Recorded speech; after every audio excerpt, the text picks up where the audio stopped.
आयुष मंत्रालय, भारत सरकार द्वारा जनहित में जारी। वसुधैव कुटुम्बकम्।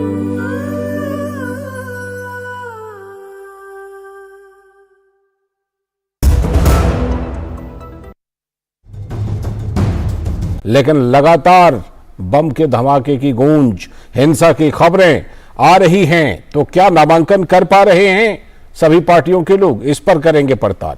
इसके बाद बात करेंगे कि जो बृजभूषण शरण सिंह के खिलाफ पहलवानों का जो आरोप था, उसमें दिल्ली पुलिस ने चार्जशीट दाखिल कर दी है, लेकिन जो पॉक्सो वाला मामला था उसको लेकर के खारिज करने की अर्जी पुलिस ने दी है। साथ ही बात करेंगे कि लंदन में हाई कमीशन पर जो हमला हुआ था खालिस्तानियों के द्वारा, उस पर एनआईए ने जांच तेज कर दी है। इन सभी मुद्दों पर होगी बात, लेकिन सबसे पहले इस वक्त की हेडलाइंस। अति प्रचंड चक्रवाती तूफान बिपरजॉय के अब से कुछ देर में गुजरात तट से टकराने की आशंका। राज्य के तटीय इलाकों में तेज हवा के साथ हो रही है बारिश। राहत और बचाव कार्यों को लेकर मुख्यमंत्री भूपेंद्र पटेल ने की समीक्षा बैठक। सूचना एवं प्रसारण मंत्रालय ने तूफान के मीडिया कवरेज के लिए जारी की एडवाइजरी। तूफान बिपरजॉय से निपटने में नागरिक प्रशासन की हर संभव सहायता के लिए एनडीआरएफ और सेना समेत तमाम एजेंसियां पूरी तरह से तत्पर। गुजरात के विभिन्न जिलों से अब तक 1 लाख से भी अधिक लोगों को सुरक्षित जगहों पर पहुंचाया गया। एनडीआरएफ अत्याधुनिक उपकरणों के साथ आपात स्थिति से निपटने के लिए मुस्तैद। चेन्नई के महाबलीपुरम में भारत की G20 की अध्यक्षता के अंतर्गत महिला W20 बैठक जारी। सम्मेलन में महिलाओं के स्वास्थ्य, लैंगिक समानता, सामाजिक और आर्थिक विकास पर एजेंडे के साथ सतत विकास लक्ष्यों को प्राप्त करने पर चर्चा।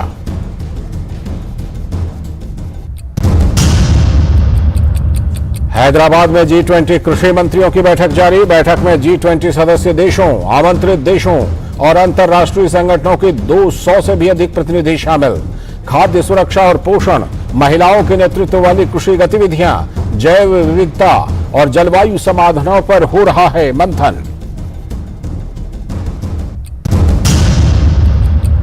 और संयुक्त राष्ट्र महासभा ने शहीद शांति सैनिकों के सम्मान में एक स्मारक स्थापित करने के भारत के प्रस्ताव को दी मंजूरी। प्रधानमंत्री नरेंद्र मोदी ने प्रस्ताव का समर्थन करने के लिए 190 सदस्यों के प्रति जताया आभार। ये थी इस वक्त की हेडलाइंस, और अब देखते हैं खबरों को विस्तार से। और सबसे पहले बात तबाही के तूफान की। अति प्रचंड चक्रवाती तूफान बिपरजॉय के आज शाम कुछ देर में गुजरात तट से टकराने की आशंका है, जिसमें 125 से लेकर 135 किलोमीटर प्रति घंटे की रफ्तार से हवा चल सकती है। और इतना ही नहीं, हवा की गति 150 किलोमीटर प्रति घंटा तक भी पहुंचने की संभावना है। समुद्र में 2 से लेकर 3 मीटर ऊंची लहरें उठ सकती हैं और निचले इलाकों में बाढ़ भी आ सकती है। तो गुजरात के तटवर्ती क्षेत्रों और उससे सटे उत्तरी अरब क्षेत्र में मछली पकड़ने की गतिविधियों पर इसी के मद्देनजर 18 जून तक के लिए फिलहाल प्रतिबंध लगा दिया गया है। अहमदाबाद के मौसम विज्ञान विभाग ने कहा, आज उत्तरी गुजरात के बनासकांठा, साबरकांठा और पाटन जैसे जिलों में हो सकती है भारी बारिश, तो लोगों को सावधान रहने की जरूरत है। गुजरात में 1 लाख से भी अधिक लोगों को लाया गया सुरक्षित जगहों पर। 8 राज्यों में अलर्ट जारी किया गया और बचाव में एनडीआरएफ और सेना को तैनात किया गया है। सेना ने 27 से भी अधिक कॉलम गुजरात के अग्रिम इलाकों में तैनात कर दिया है और साथ ही ये सेना एनडीआरएफ के साथ राहत कार्य की योजना पर काम कर रही है। इस बीच गुजरात में एनडीआरएफ की 18 टीमें तैनात हैं और कई टीमों को स्टैंड बाय मोड पर रखा गया है, यानी जब भी जरूरत पड़ेगी तुरंत सक्रिय हो जाएंगे। अलग अलग इलाकों में हालात के हिसाब से टीमें तैनात कर दी गई हैं। स्थानीय प्रशासन के साथ मिलकर ये टीमें हर हालात से निपटने के लिए तैयार हैं, मुस्तैद हैं। एनडीआरएफ की टीमें सभी आधुनिक उपकरणों से लैस हैं ताकि जरूरत पड़ने पर तुरंत सहायता पहुंचाई जा सके। और गुजरात ही नहीं बल्कि दक्षिणी राजस्थान में भी तूफान का असर दिख सकता है, तो लोगों को आवश्यक सावधानियां बरतने की सलाह दे दी गई है।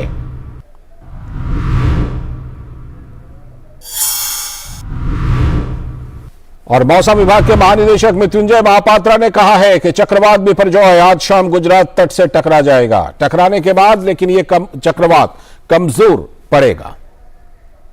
जो साइक्लोन बिपरजॉय अभी एक वेरी सीवियर साइक्लोन सिस्टम जैसे नॉर्थ ईस्ट अरेबियन सी में केंद्रीभूत है और यहाँ इसका केंद्र है। अभी ये जोखाऊ से लगभग 170 किलोमीटर दक्षिण पश्चिम दिशा पे केंद्रीभूत है और इसका जैसे हम पूर्वानुमान कर रहे थे कि स्लाइट वीक होगा 15 तारीख को, ये स्लाइटली वीक हुआ है। अभी इसका विंड स्पीड 125 से 135 किलोमीटर प्रति घंटा चल रहा है। जब ये तट के पास पहुंचेगा आज शाम को, रात को तट को हिट करेगा, तब इसका विंड स्पीड 115 से 125 किलोमीटर प्रति घंटा हो सकता है जी।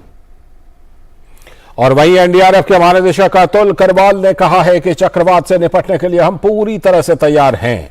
गुजरात में एनडीआरएफ की 18 टीमें तैनात हैं। साथ ही उन्होंने बताया कि अब तक 1 लाख से भी अधिक लोगों को सुरक्षित स्थानों पर पहुंचा दिया गया है।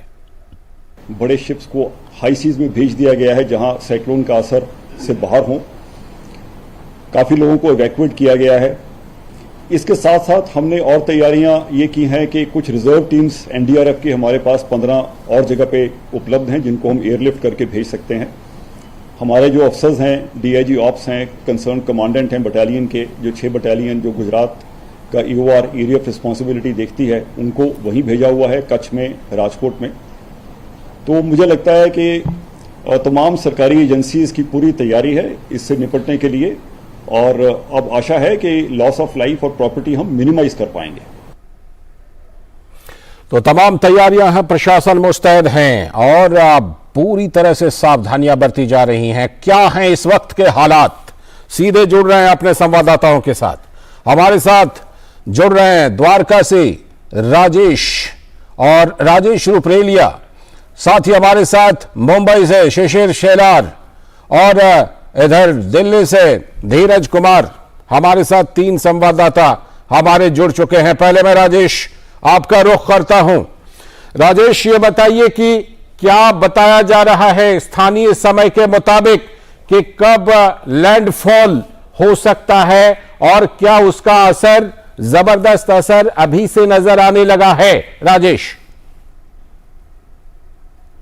और शाम को होने वाला है, ऐसी हवामान शाखा ने जो सूचना बताई है। बात यह है कि द्वारका में, कच्छ में लैंडफॉल होगा, लेकिन जो इसकी असर द्वारका में कल शाम से शुरू हो गई। आज सुबह से द्वारका के हर समुद्र है, चाहे द्वारका हो, ओखा हो, शिवराजपुर हो, कोई भी समुद्र हो, बड़ी बड़ी ऊंची ऊंची लहरें उठ रही है और इस लहरों के कारण पवन की गति है वो बहुत ज्यादा बढ़ गई है। पवन की गति और हवा, समुद्र की लहरें के कारण हमारा जो आखिरी गांव है ओखा, पश्चिम किनारे का आखिरी गांव है ओखा, वहाँ ओखा से बेट द्वारका जो फेरी बोट सर्विस है वहाँ पे भारी असर हुआ। उनकी जो जेटियां है, पेशल जेटी है, सभी जेटी पे पानी आ गया है। ओखा जो शहर है उसमें भी पानी आने की शुरुआत हो गई है। और बात करें द्वारका की, तो द्वारका में भी बड़ी बड़ी ऊंची लहरें उठ रही है। पवन पे 80 से 90 किलोमीटर तक की झड़प से आ रहा है और अनेक स्थल है जहाँ पे लगभग आज द्वारका में लगभग 300 से जितने वृक्ष है वो पेड़ है वो गिर गए।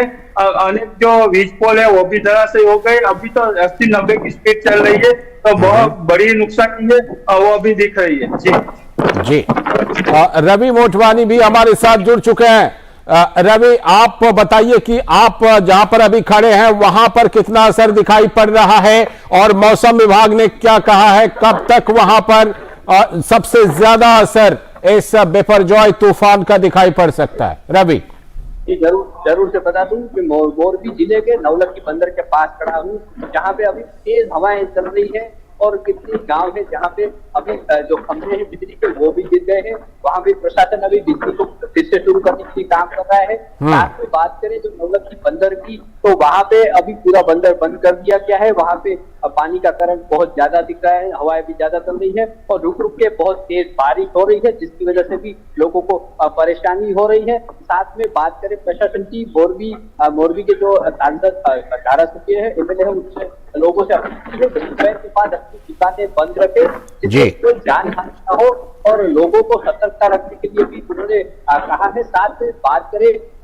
अलग अलग टीमों के साथ काम किया जा रहा है, जैसे हमारे सांसद है वो अलग जगह पे तैनात है, एमएलए अलग जगह पे तैनात है, मिनिस्टर है, फाइनेंस मिनिस्टर वो भी अलग जगह, सब अलग अलग टुकड़ियों में रह के लोगों की मदद करने की कोशिश कर रहे हैं। जी बने रहिएगा हमारे साथ। मैं जरा मुंबई से भी अपडेट लेता हूं। शिशिर, मुंबई में किस तरह का अलर्ट है शिशिर? क्योंकि 8 राज्यों में जो अलर्ट दिया गया है उसमें महाराष्ट्र और उसके तटीय इलाके शामिल हैं। तो मुंबई में किस तरह की हलचल अभी दिखाई पड़ रही है, और क्या शाम में जब लैंडफॉल होगा तो मुंबई पर भी कोई बड़ा असर दिखेगा? क्या कहना है मौसम विज्ञान विभाग का?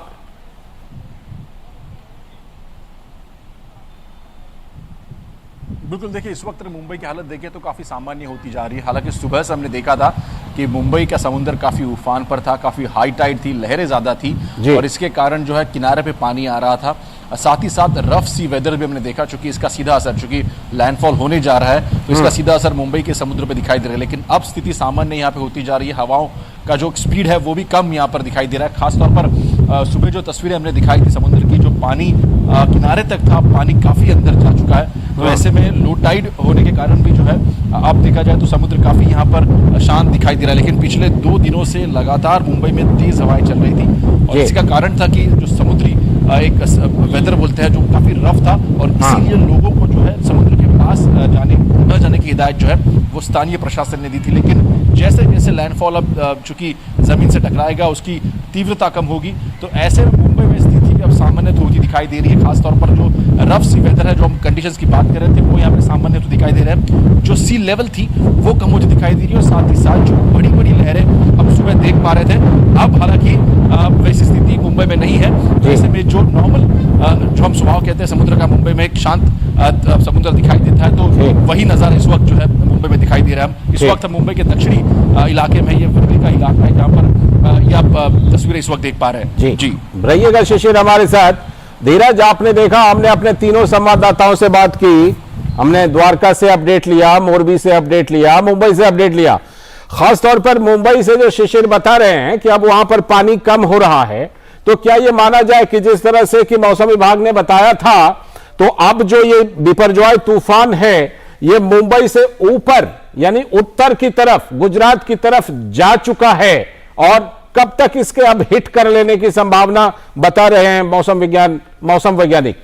देखिए, अगर हम मौसम विभाग की बात करें तो 8 राज्यों में अलर्ट जारी कर दिया गया है और ऐसी आशंका जताई गई है कि 5 बजे से 8 बजे के बीच में जो कक्ष के जखाओं में ये जो तूफान है वो ज़मीन से टकराएगा और उसके बाद की जो क्या स्थिति होगी, ये देखने वाली स्थिति होगी कि इस तूफान से कितना खतरा हो सकता है। हालांकि जैसा कि अभी एनडीआरएफ ने अपने पीसी में बताया है कि जो वहाँ के जो आसपास के जो गांव है, जखाओ के आसपास के जो 10 किलोमीटर का जो एरिया है उस इलाके को खाली करा दिया गया है और आसपास के लगभग 1 लाख लोगों को वहाँ से विस्थापित कर सुरक्षित स्थान पहुँचाया गया है।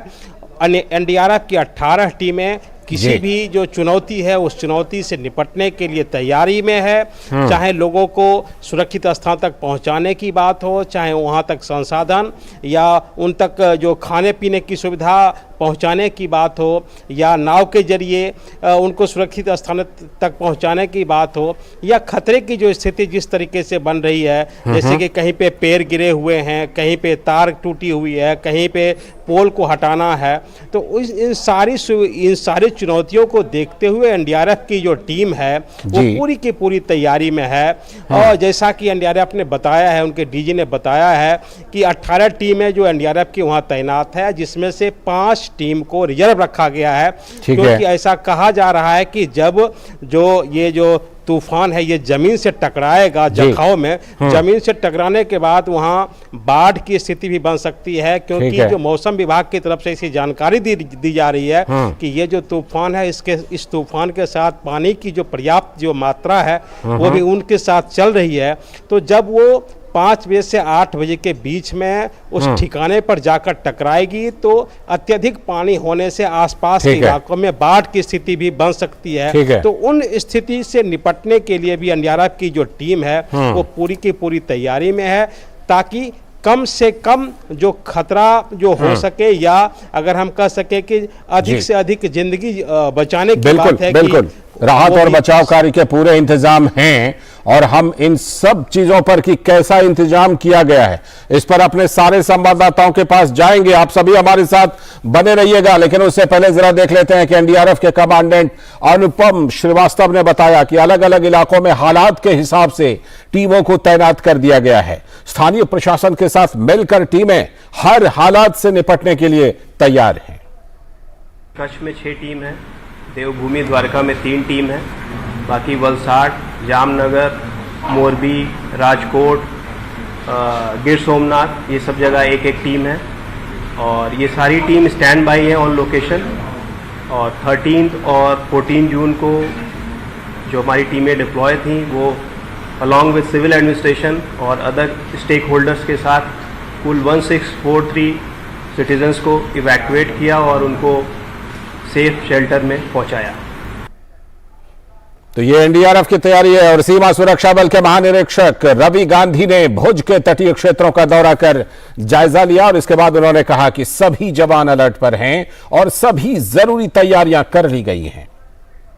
सीमा सुरक्षा बल अंतर्राष्ट्रीय सीमा पर तैनात है और जो साइक्लोन आ रहा है इसका भी आपने देखा होगा इम्पैक्ट सीमावर्ती इलाकों में है। जैसा अभी आईएमडी का जो अभी तक का एनालिसिस चल रहा है वो जखाऊ में लाइकली लैंडफॉल दिखा रहे हैं, वो चेंज भी हो सकता है, बट जो इलाका उन्होंने दिया है वो मांडवी टू कराची तक का है। तो इस पूरे इसमें अंतर्राष्ट्रीय सीमा जहां तक है वहां पर सीमा सुरक्षा बल का भी डिप्लॉयमेंट है। तो वहां पर हमारे सभी जवान अलर्ट हैं और जो जरूरी तैयारियां हैं वो सारी की हुई हैं। और अहमदाबाद में मौसम की वैज्ञानिक मनोरमा मोहंती ने बताया है कि चक्रवात बिपरजॉय आज शाम तक जखाऊ बंदरगाह के करीब टकरा जाएगा। 120 किलोमीटर प्रति घंटे की रफ्तार से तूफानी हवाओं के चलने के आसार हैं। It will be crossing the coast near Jakhau port with the wind speed 115 to 125 km per hour, gusting to 140 km per hour.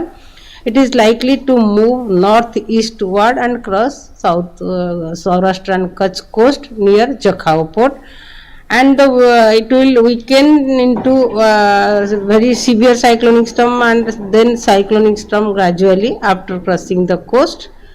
Then due to the cyclone, very severe cyclonic storm, the impact most impacted area will be Kutch, Dwarka, then Morbi and Jamnagar. और हमारे साथ हमारे संवाददाता तपस भट्टाचार्य भी जुड़े हुए हैं ground zero से, नखत्राना से फोन लाइन पर। तपस, जहां पर आप मौजूद हैं वहां अभी किस तरह के हालात हैं और स्थानीय प्रशासन के द्वारा वहां लोगों को क्या अलर्ट दिया गया है कि किस समय सबसे इसका भयंकर रूप दिखाई पड़ेगा इस बिपरजॉय का? सबसे पहले तो ये बता दूं कि ये जो लैंडफॉल है ये पहले जो इवनिंग में बात चल रही थी 5-6 बजे, तो वो डिले हो रहा है क्योंकि अभी भी ये जो साइक्लोन है ये करीब 120 किलोमीटर दूर है जखाऊ पोर्ट से। तो इस वजह से इसका अभी भी, और इसकी जो तीव्रता है करीब 5-6 किलोमीटर की स्पीड से चल रहा है, तो इस वजह से ये जो साइक्लोन है ये एक्सपेक्ट कर रहे हैं कि 8 या 9 बजे के बाद ही ये लैंडफॉल की प्रक्रिया शुरू होगी और ये करीब करीब रात के 12 बजे तक ये चलने की उम्मीद है, क्योंकि ये बहुत बड़ा ये एरिया लेके चल रहा है। तो ये प्रोसेस है, पूरा प्रोसेस लैंडफॉल स्टार्ट होने से लेके लैंडफॉल का पूरा प्रोसेस ये पूरे मिडनाइट तक क्रॉस करने की उम्मीद है। तो दूसरी अहम चीज जो है वो कि यहाँ पे इस वक्त जो है जो हवा की जो स्पीड है वो बहुत ज्यादा बढ़ चुकी है और कुछ जगहों पे इनफैक्ट आईएमडी अभी आवरली बुलेटिन स्टार्ट कर दिया है देना। आवरली बुलेटिन के जरिए, अब बता रहा, इससे पहले आवरली बुलेटिन नहीं था लेकिन अभी आवरली बुलेटिन स्टार्ट कर दिया गया है। और उसके अलावा जो आईएमडी का अभी का बोला है कि द्वारका, ओखा और नालिया जो हमारे इलाके से पास ही है, इन जगहों पे सबसे ज्यादा जो है जो हवा की जो तीव्रता है वो ज्यादा है। इनफैक्ट सौराष्ट्र कुछ के अंदर ये सारी जगह आती है, पोरबंदर भी है, कांडला पोर्ट भी है। तो यहाँ पे करीब जैसे द्वारका में अभी इस वक्त 44 किलोमीटर पर आवर की स्पीड से अभी हवाएं चल रही है। ओखा में भी 34 है, डीयू में 52 किलोमीटर प्रति घंटे की रफ्तार से हवाएं चल रही है। जबकि जबकि नालियां वेरावल में 60 किलोमीटर, नालियां में 28 किलोमीटर। तो ये आप देख सकते हैं जो हवा की जो तीव्रता है वो ज्यादा पिक कर चुकी है, और जो बारिश है रह के तीव्रतम बारिश देखने को मिल रही है। तो जो लोग बाहर जा रहे हैं उनको ये हिदायत दी जा रही है IMD के और जो लोकल प्रशासन से कि आप बाहर ना निकले, अपने आप को बचा के चले, खासतौर से पेड़ के नीचे ना खड़े हो। जी जी, तपस मैं आपके पास लौटता हूं थोड़ी देर में और आपसे बात करूंगा कि क्या कुछ तैयारियां की गई, क्योंकि आपने जानकारी दी है कि देर शाम से लेकर के और आधी रात तक या उससे भी आगे ये लैंडफॉल और इसका असर दिखाई पड़ेगा। तो जरूर आपसे तैयारियों के बारे में जानकारी लूंगा, और हमारे साथ हमारे 3 संवाददाता भी मौजूद हैं। मैं पहले रवि मोटवानी मोरबी चलता हूं। रवि मोटवानी जी, ये बताइए कि जैसे अभी प्रशासन कह रहा था कि तैयारी पूरी है, आप ग्राउंड जीरो पर वहां मोरबी के आसपास क्या देख रहे हैं? कितने लोगों को सुरक्षित जगहों पर पहुंचाया गया है? और ये सवाल भी आपके साथ कि जब अब थोड़ा डिले हो रहा है, थोड़ी देर हो रही है, तो अगर ये देर शाम में टकराती है तो उसके लिए NDRF प्रशासन सब लोगों ने क्या तैयारी कर रखी है? रवि जी। जी जरूर से बता दूंगा, जब से ये तूफान आने की बात रही है तब से प्रशासन पूरी तैयारी में लगा हुआ है, और मोरबी के आसपास से शायद 2000 से ज्यादा लोगों को आश्रय स्थानों पे रखा गया है। उनके खाने और उनके रहने के साथ उनकी जो आरोग्य है उसकी तकेदारी ली जा रही है। साथ में बात की जाए कि अभी अगर लैंडफॉल देर से हुआ तो NDRF और SDRF उसके लिए पूरी तरह से तैयार है। उन्हें मालूम था कि लैंडफॉल का जो टाइम होता है वो थोड़ा डिले होता है, इसलिए उन्होंने जो रात को होगा तो उसके लिए भी तैयार है। साथ में प्रशासन के साथ जो सहयोगी संस्थाएं हैं जो काम कर रही है, उन्होंने लोगों को देर रात को भी हो तो उनको कोई बिजली की दिक्कत ना हो, इसकी जो बिजली है उसकी तैयारी की है कि लाइटें कम से कम जाए और लोगों को कम से कम मुश्किल। साथ में ये बात बता दूं कि प्रशासन ये चाहता है कि कम से कम कैजुअलिटी हो, जो आदमी के साथ जो पशु है उनकी भी जाने न जाए, उस तरह से काम किया जा रहा है। साथ में ये बता दूं ये कुदरती आफत है, उसके सामने लड़ना पड़ेगा, प्रशासन जानता है, कम से कम कैजुअलिटी और कम से कम नुकसान हो उस तरह से तैयारी की जा रही है। जी शेषर, आपने जैसा हमें अपडेट दिया कि अब जो है समंदर की लहरें थोड़ी कम हो रही हैं, वो वापस जाती हुई दिख रही हैं, इसको लेकर के क्या अलर्ट में किसी भी तरह का बदलाव किया गया प्रशासन के द्वारा? क्या अलर्ट को लेकर के कि अब उतना ज्यादा अलर्ट रहने की जरूरत नहीं है महाराष्ट्र में, मुंबई में और तटीय इलाकों में? शिशिर,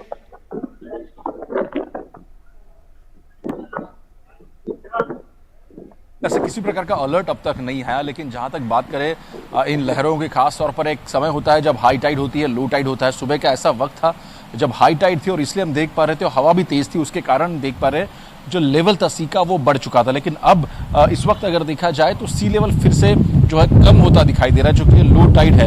ऐसे में हवाई का रुख जो है वो भी थोड़ा कम हो चुका है। लेकिन जहां तक बात करें प्रशासन की तरफ से हालांकि ऐसी किसी भी प्रकार की कोई जानकारी अब तक आधिकारिक जानकारी नहीं आई है। हालांकि प्रशासन ने इससे पहले ही लोगों को सचेत कर दिया था कि जब तक ये लैंडफॉल नहीं होता है तब तक लोग जो है अपने घरों में रहे। खासतौर पर जो लोग समुद्र के आसपास रहते हैं, समुद्री तट के आसपास रहते हैं, उन लोगों को ये कहा गया था कि वो सावधानी बरते।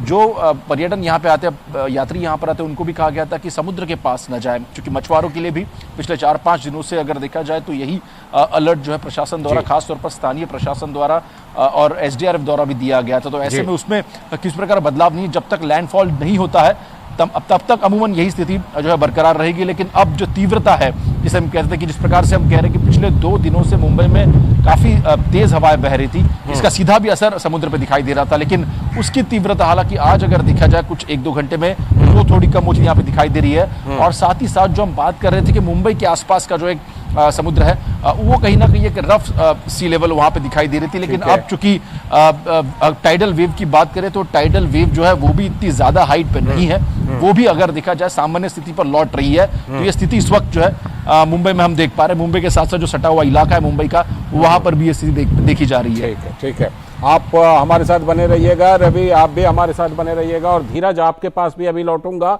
लेकिन उससे पहले जरा एक अपडेट दे देता हूं। चक्रवात बिपरजॉय की तैयारियों को लेकर भारतीय तटरक्षक के उप महानिदेशक एमवी पाठक ने कहा कि तटरक्षक बल ने भी बचाव और राहत कार्य के लिए बंदरगाह पर जहाज तैनात कर दिए हैं। साथ ही उन्होंने कहा कि गुजरात में 23 आपदा प्रतिक्रिया टीमें तैयार की गई हैं। For the very severe cyclonic storm Biparjoy, the Indian Coast Guard is fully ready. We have kept 23 DRTs, that is the disaster response teams, all across Gujarat. We have our aircrafts, that is 4 Dorniers, 1 ALH at Gujarat. We have another 4 Dorniers, 4 Chetaks and 1 ALH at Daman standby. तो ये तमाम तैयारियां हैं और सारी एजेंसियां बिल्कुल high alert पर हैं, मुस्तैद हैं। वक्त है एक ब्रेक का, और ब्रेक के बाद जब लौटेंगे तब अपने संवाददाताओं का एक बार फिर से रुख करेंगे। योग कर रहे हैं ना, ये भी दुनिया को इंडिया ने दिया है। वाह पापा। और बेटा, योग से हमें 0 कॉस्ट पे हेल्थ इंश्योरेंस भी मिलता है। पापा फिर तो मैं रोज योग करूंगी।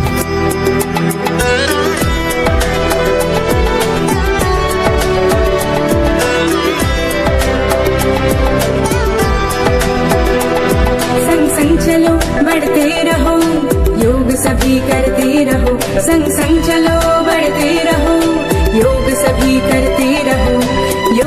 योग करने से स्मरण शक्ति बढ़ती है, सब आसानी से याद हो जाता है। योगा ही जीवन का एक आधार है। योग से बॉडी बहुत फ्लेक्सिबल होती है। बढ़ते रहो, योग सभी करते रहो। आयुष मंत्रालय, भारत सरकार द्वारा जनहित में जारी। वसुधैव कुटुंबकम्। अर्जुन, 10th में you made us really proud. अब आगे क्या सोचा है? पापा, मैंने IIT जाना है और इंजीनियर बनना है। थिंक IIT, थिंक विद्या मंदिर।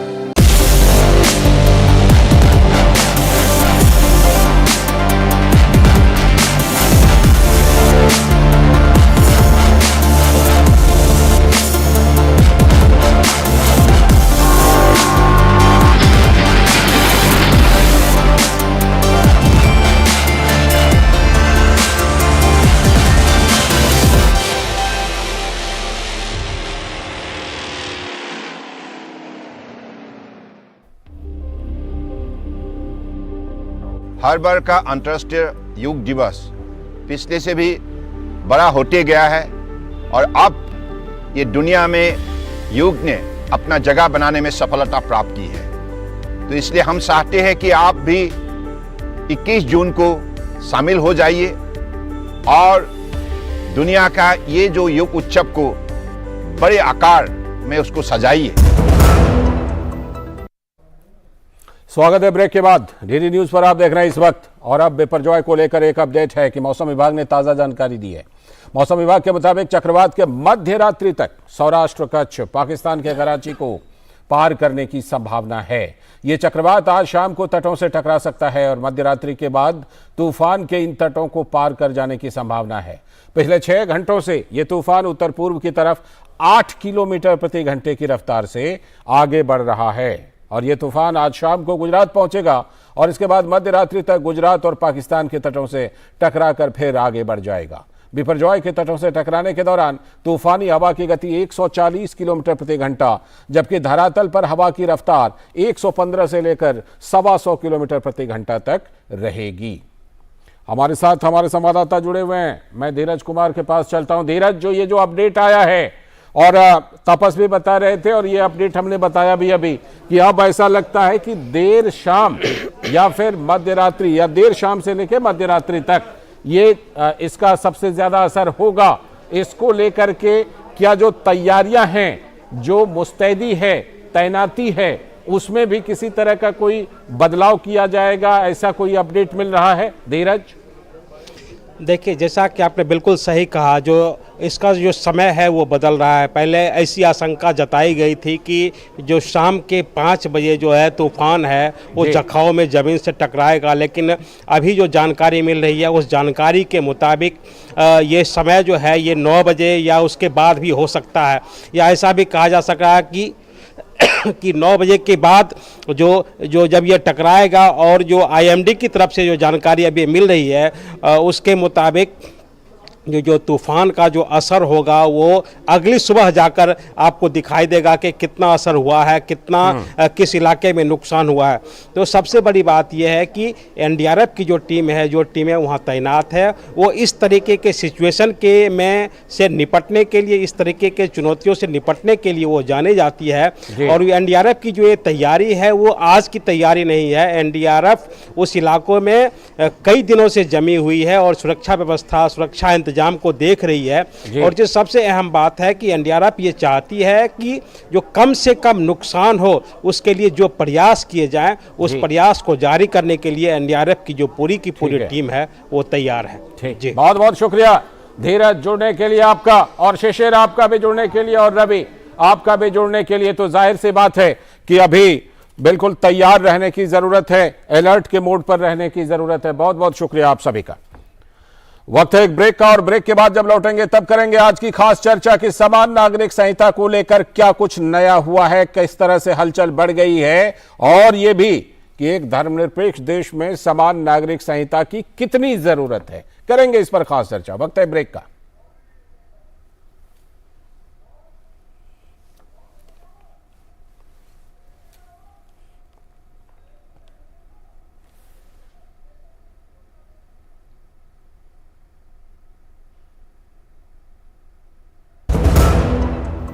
योग कर रहे हैं ना, ये भी दुनिया को इंडिया ने दिया है। वाह पापा। और बेटा योग से हमें 0 कॉस्ट पे हेल्थ इंश्योरेंस भी मिलता है। पापा फिर तो मैं रोज योग करूंगी।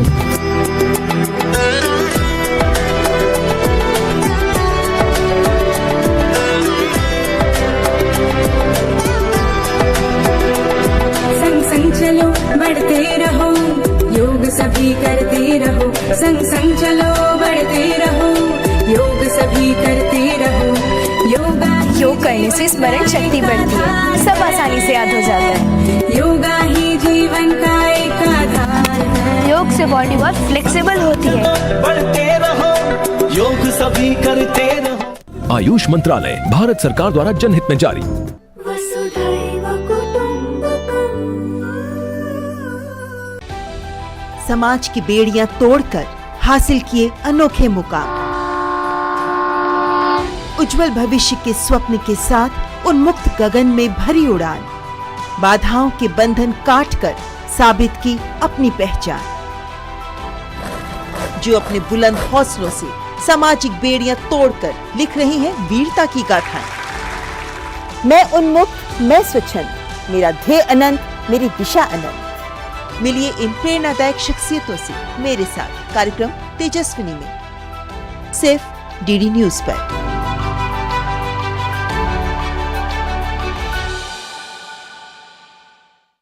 दिन भर की सुर्खियों से अलग खबरों की दुनिया और भी है।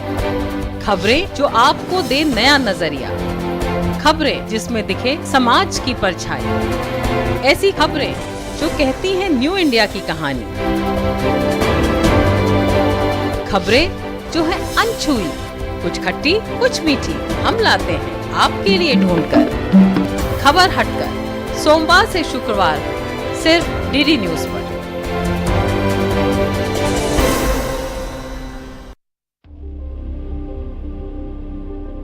हर बार का अंतर्राष्ट्रीय योग दिवस पिछले से भी बड़ा होते गया है, और अब ये दुनिया में योग ने अपना जगह बनाने में सफलता प्राप्त की है। तो इसलिए हम चाहते हैं कि आप भी 21 जून को शामिल हो जाइए और दुनिया का ये जो योग उत्सव को बड़े आकार में उसको सजाइए।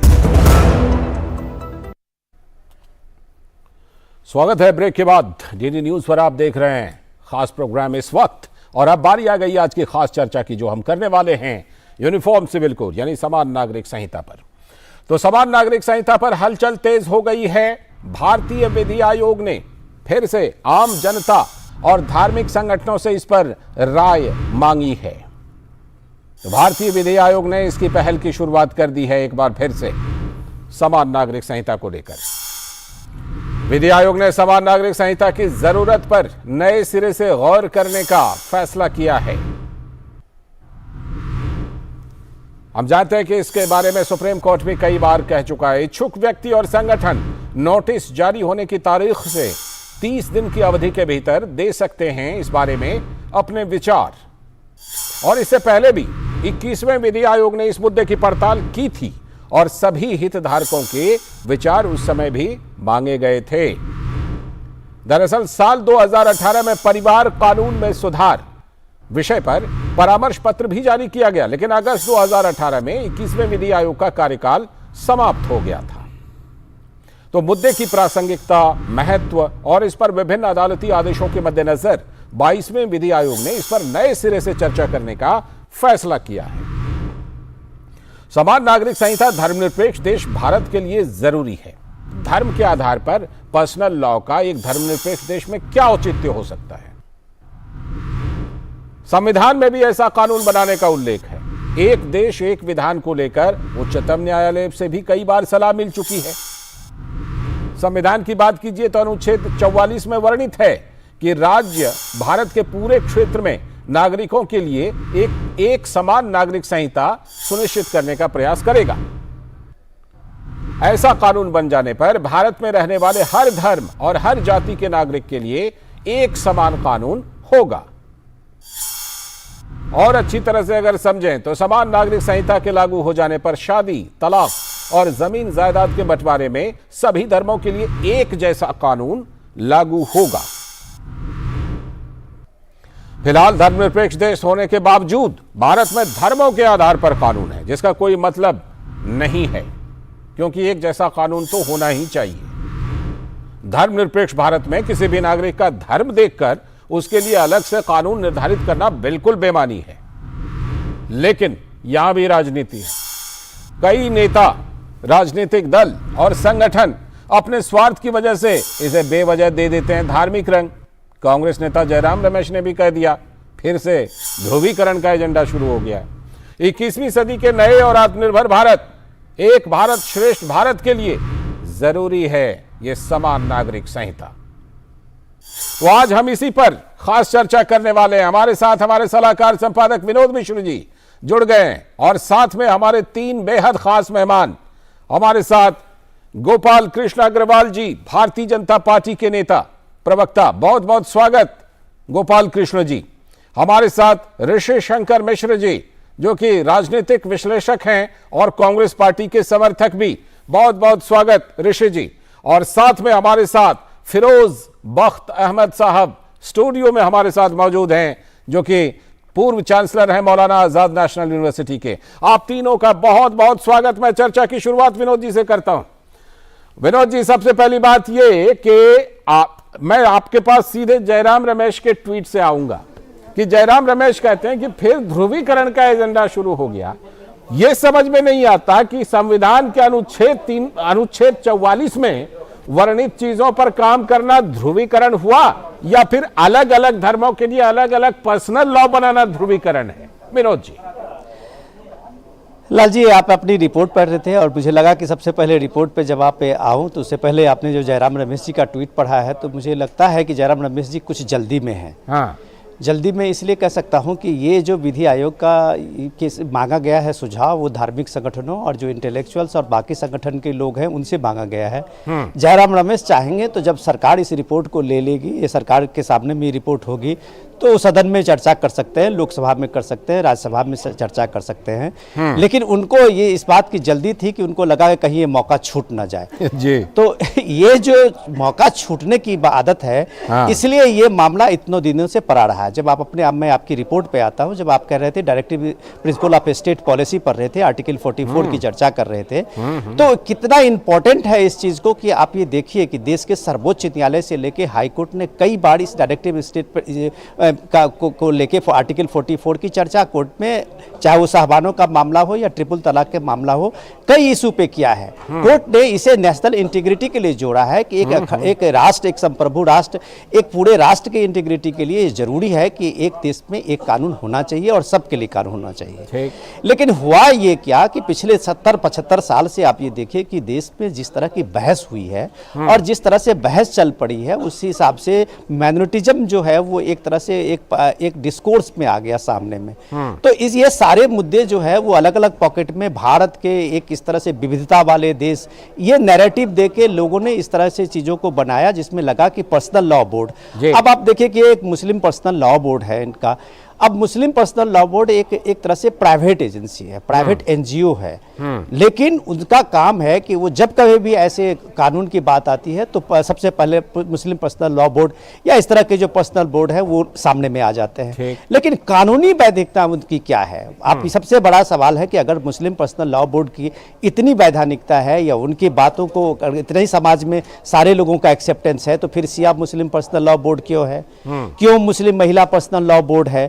तो इन सब सारे सवालों का जवाब तो शायद वो उलेमा लोग देंगे जो एक बात तरह से उसको थोपते हैं। लेकिन मौजूदा दौर में ये जो लॉ कमीशन के एक तरह से सुझाव मांगा गया है, ये बेहद जरूरी इसलिए है, जो आप अपनी रिपोर्ट में बता रहे थे कि 21वीं सदी के भारत में को आप इस तरह से 15वीं 16वीं सदी के बहस को नहीं ला सकते। आज जब लड़कियों की उम्र का मसला हो या उत्तराधिकार का मसला हो या गोद लेने का मसला हो, शादी को लेके मसला हो, बच्चे को लेके मसला हो, तो एक देश में एक विधान ही मुझे लगता है कि आज के देश में सबसे बड़ा उचित ये कदम होगा। ठीक, गोपाल कृष्ण अग्रवाल जी, मैं ऋषि जी का भी लूंगा की प्रतिक्रिया लूंगा और फिरोज साहब का भी, लेकिन अभी गोपाल कृष्ण अग्रवाल जी के पास सीधे उस आरोप को लेकर मैं जाना चाहता हूं जो जयराम रमेश ने लगाए हैं।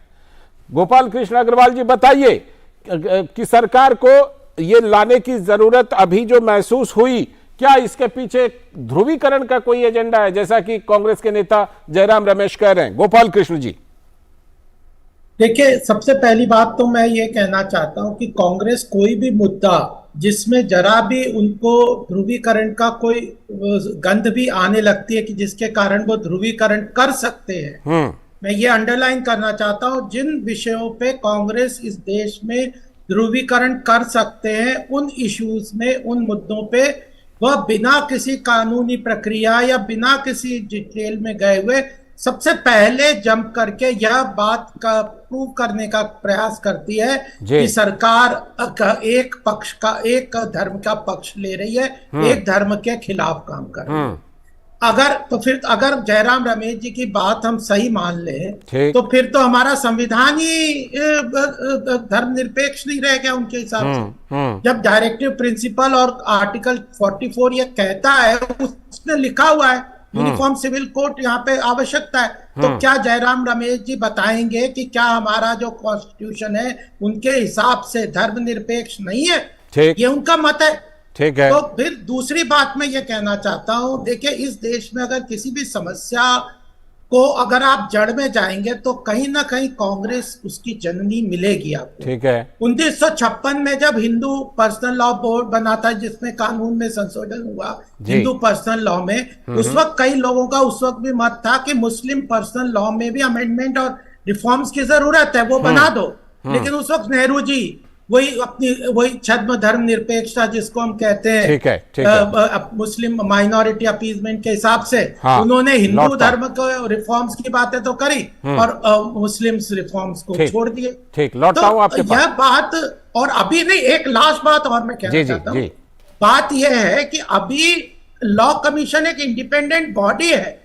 हर संविधान को, चाहे कोर्ट हो, चाहे इलेक्शन कमीशन हो, चाहे आरबीआई हो, हर चीज की इंडिपेंडेंस को वो क्वेश्चन करके सरकार की मंशा बता देते हैं। ठीक, अब वो लॉ कमीशन का एफर्ट है, सरकार ने तो अभी कोई पोजीशन ली नहीं है। बिल्कुल लौटता हूं आपके पास और इन सवालों को लेकर के ऋषि जी के पास चलता हूं। ऋषि जी बताइए कि जो चीज संविधान में वर्णित है, जिस पर सुप्रीम कोर्ट एक तरह से कहें तगादा करती रहती है कि ये क्यों नहीं अभी तक हुआ है, वो जब होती है तो वो ध्रुवीकरण हुई या फिर जो पर्सनल लॉ बना दिए गए थे पहले, असल में ध्रुवीकरण वो थी? बताइए ऋषि जी। लालचंद जी, जी। उस समय की सरकार, नरेंद्र मोदी सरकार द्वारा 21वें लॉ कमीशन का जब गठन किया गया और 21वें लॉ कमीशन ने जब अपनी रिपोर्ट रखी जी 182 पृष्ठ का ये जो रिपोर्ट है उसमें यदि आप उसको पढ़ेंगे तो लॉ कमीशन ने 21वें लॉ कमीशन ने खुद इस बारे में कहा है कि वर्तमान हालात में यूसीसी इस स्तर पे लागू करना संभव नहीं है। तो इस चीज को भी आप लोगों को जब आप रिपोर्ट बनाते हैं तो समावेशी रिपोर्ट होनी चाहिए। इस चीज को भी जो हमारे संपादक साहब हैं या गोपाल कृष्ण अग्रवाल साहब हैं, बहुत विद्वान प्रवक्ता हैं भाजपा के, तो अपने ही सरकार द्वारा गठित किसमें लॉ कमीशन के उस रिपोर्ट को भी रखना चाहिए था। लॉ कमीशन के रिपोर्ट में यह 1.15 पैराग्राफ 1.15 को पढ़ेंगे तो उस समय के किसमें लॉ कमीशन ने कहा कि वर्तमान हालात में यूसीसी का प्रासंगिक नहीं है। ठीक है। जहां तक देखिए मेरा व्यक्तिगत रूप से लालचंद जी मानना है कि कोई भी कानून यदि समाज में सामाजिक समरसता को बढ़ावा देती है, भाईचारा को बढ़ावा देती है, देश के उत्थान में उसका एक इम्पोर्टेंट रोल है तो वो होनी चाहिए। लेकिन तो ऐसा समान नागरिक संहिता ये सब काम करेगी कि नहीं करेगी? लालचंद जी हम कमजोर वक्ता हैं। नहीं आप एकदम आप बहुत ही मैं तो आपसे सिर्फ स्पष्टीकरण चाह रहा हूं कि समान नागरिक संहिता इस चीज को मैं लय टूट जाता है। मैं अब अच्छा लय टूट गया, ठीक है बोलिए। नहीं हूं मैं, लय टूट जाता है। ठीक है बोलिए। तो उसमें ये है कि आपका इंटेंशन क्या है। जहां तक ध्रुवीकरण की बात है तो बिना ध्रुवीकरण आज हिंदुस्तान में खत्म हो जाए तो भाजपा के जो राजनीतिक है उसमें जड़ता आ जाएगी। अच्छा ठीक है, चलिए इस पर तो गोपाल जी जवाब देंगे। ठीक है सुन लीजिए, 2 सेकंड दीजिए। मैं कई ऐसे बयान बता दूंगा जो इनके नेता ध्रुवीकरण करने का हर एक वो प्रयास नहीं छोड़ते हैं। संवैधानिक पद पे नंबर 2 पे बैठे अमित शाह जी कहते हैं बिहार में ये चुनाव जो है शमशान वर्सेस कब्रिस्तान का है। अच्छा, ये ठीक है नहीं है। गिरिराज सिंह कहते हैं कि नाथूराम गोडसे इस देश का धरती पुत्र है। ये ध्रुवीकरण नहीं तो क्या है? आसाम के मुख्यमंत्री कहते हैं मुसलमानों का वोट नहीं चाहिए। ये ध्रुवीकरण नहीं तो क्या है? तो आप एक तरफ ध्रुवीकरण भी करते हैं, एक तरफ बजरंग बली के नाम पे वोट भी मांगते हैं। मुझे आश्चर्य लगता है इस चुनाव आयोग पे कि संवैधानिक संस्था जो है स्वतंत्र कांग्रेस उसके स्वतंत्रता पे सारे आरोपों पर जवाब लेंगे। यदि चुनाव आयोग स्वतंत्र होता तो बजरंग बली के नाम पे आप कर्नाटक में वोट मांगे होते। आप मामले को समान नागरिक संहिता से दूसरी तरफ लेकर आप गए मामले को गया होता। आ रहा हूं आपके पास। दर्शक बनी रही, यही है देश के हालात, वर्तमान हालात। ठीक है, लौटता हूं आपके पास। फिरोज साहब, हमने सभी की बात सुनी। फिरोज साहब आपके पास सबसे आखिर में इसलिए अभी सबको सुनने के बाद आ रहा हूं क्योंकि अभी कांग्रेस की तरफ से जयराम रमेश जी ने कहा कि ध्रुवीकरण की कोशिश, इधर ऋषि मिश्रा जी जो कांग्रेस समर्थक हैं कह रहे हैं उन्होंने इंटेंशन को नाप लिया कि इंटेंशन क्या है। मुझे यह बताइए कि एक धर्मनिरपेक्ष देश में एक भारत श्रेष्ठ भारत के लिए संविधान में वर्णित समान नागरिक संहिता जरूरी है कि नहीं है? फिरोज साहब देखिए लालचंद जी, मैं थोड़ा सा उम्मीद ये कर रहा था कि शायद मुझे शुरू में एक कमेंट मिल जाता, लेकिन मैं मिश्रा जी का शुक्रिया अदा करना चाहूंगा। इसको अंग्रेजी में कहते हैं ना टू ब्रेक द आइस। बहुत अच्छे से उन्होंने बात को रखा और आगे हमारे जो दोनों भाई थे गोपाल जी और हमारे दूसरे मिश्रा जी कांग्रेस से, उन्होंने भी अपनी अपनी बातें रखी। मैं देखिए एक ये कहना चाहता हूँ, मैं इस बात में यकीन करता हूँ बतौर एक हिंदुस्तानी मुसलमान कि जैसे सारे देशों में, चाहे वो मुस्लिम देश हों या दूसरे गैर मुस्लिम देश हों, वहाँ जो है यूनिफॉर्म सिविल कोड सभी देशों में है। चाहे वो सऊदी अरब हो, मलेशिया हो, पाकिस्तान हो, कोई भी देश आप उठा के देख लें जी, एक निशान, एक विधान, एक शिक्षा, एक कानून, ये बहुत ज़्यादा ज़रूरी है।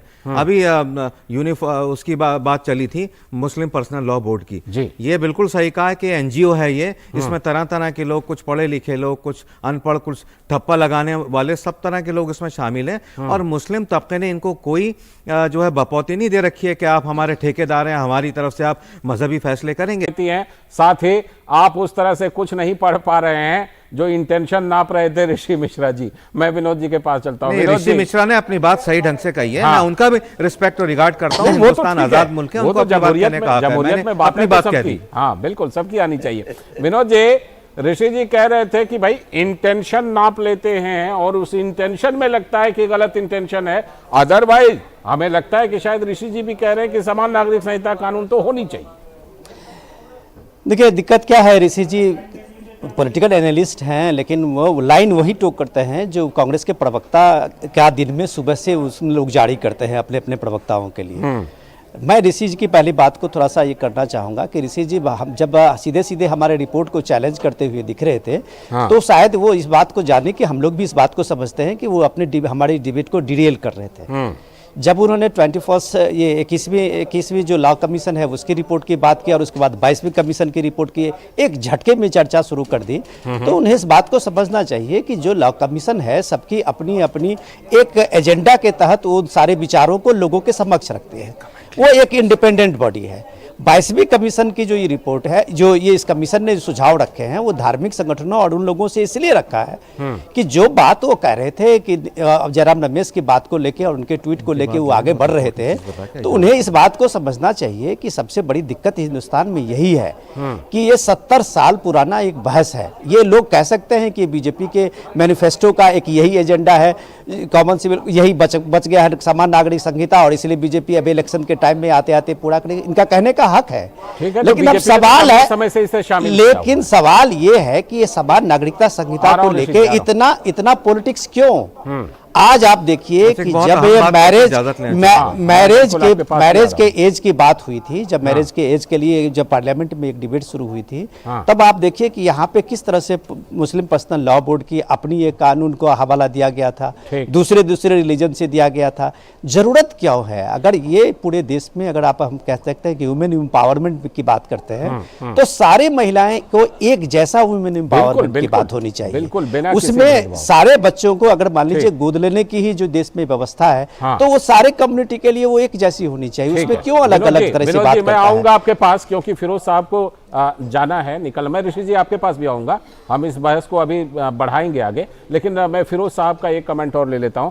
फिरोज साहब ये बताएं कि ये जो तमाम सवाल उठ रहे हैं कि इससे ये सियासत है, ये इसके पीछे इंटेंशन नापा जा रहा है, आप बताएं कि क्या जब जागो तभी सवेरा वाली बात सही नहीं है इस मामले में? फिर अर्ज करना चाहूँगा कि देश में जो लगभग 30 करोड़ मुसलमान हैं, उनको इससे कोई वो इसको क्रिटिसाइज़ नहीं करते, ना ही कोई उनको परेशानी है, ना ही इसमें इस्लाम के ऊपर या हमारे जो मजहबी अकायद हैं उसके ऊपर कोई आँच आने वाली है। मुसलमान इस बात को अच्छी तरह से जानते हैं। और मैं ये भी कहना चाहूँगा, जो लोग इसको पॉलिटिसाइज करना चाह रहे हैं कि भाई इसमें कुछ कम्युनल है, कम्युनल तो उसमें कहीं से कहीं तक कुछ नहीं है। और मैं जब तक ये एक कानून नहीं आएगा, आप ये देखिए, शायद विनोद जी ने बात कही थी, सबसे ज्यादा जो सफर करती हैं खवातीन, स्त्रियां सबसे ज्यादा सफर करती हैं। अभी देखिए तलाक बिदअत तो हट गई, लेकिन बावजूद उसके बहुत सारे मसाइल स्त्रियों को फेस करने पड़ते हैं। यानी देखिए इस्लाम में ऐसे कई लोग इस्लाम को बदनाम करते हैं, कह के 4-4 शादियां करते हैं। ठीक है, उसका एक सिलसिला है, 4 शादियां नहीं कर सकते। वो तो एक ये होता है कि अगर आप 2 औरतों को 3 औरतों को ईगो के हिसाब से भी ये सेटिस्फाई कर दें, रुपया पैसा कपड़ा लत्ता सब दे देते हैं, वो सेल्फ एक्सप्लेनेटरी नहीं कर सकता। लेकिन यह है कि जब तक ये यूनिफॉर्म सिविल कोड नहीं आएगा, और मैं आपको यकीन दिलाना चाहता हूं जहां जहां मेरी आवाज पहुंच रही है कि मुस्लिम तबका यूनिफॉर्म सिविल कोड के हरगिज भी खिलाफ नहीं है, और वो पहले से चाहता था कि ये यूनिफॉर्म सिविल कोड यहाँ हो। इसमें कोई भी चीज कम्युनलाइज नहीं है, कहीं से कहीं तक इसमें कोई हिंदू मुस्लिम नहीं है। It is all India. आप ना तो मुस्लिम कार्ड खेलें ना हिंदू कार्ड खेलें, play the India card, that is the ultimate thing. Bharat माता की जय। जी बिल्कुल। फिरोज जी से मेरा एक सवाल है, लालचंद जी, फिरोज जी से चले जाएंगे तो मैं नहीं पूछ पाऊंगा। मेरा एक सवाल है, पूछ लीजिए गोपाल जी। मैंने जो इंटेंशन को लेकर जो सवाल उठाया ना, उस पर हमारे आदरणीय बड़े भाई विनोद जी ने जवाब दिया ना। आपसे भी मैं रिक्वेस्ट करता हूँ इस पर जवाब दे। जब देश के नंबर 2 के नेता जो संवैधानिक पद पे बैठे हैं, लोकतंत्र के चुनाव में जब जाते हैं तो कहते हैं चुनाव शमशान वर्सेस कब्रिस्तान की लड़ाई है, तो उनके इंटेंशन को लेकर आपको ऋषि जी, मैं जवाब दे देता हूं।